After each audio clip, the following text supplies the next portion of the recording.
How to find the Chroma key in Capcut Mobile completely for free.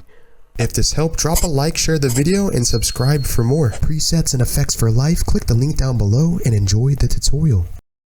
Click your video clip or footage, make sure it's selected, highlighted, and down and scroll to the right. You see the option remove BG, next to light and basic.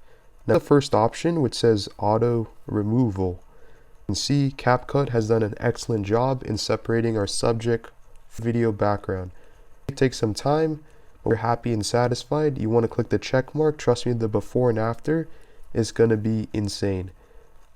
And this is what we have.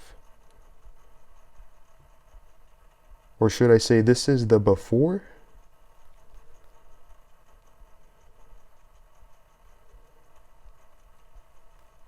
And this is the after, completely for free in Capcut Mobile.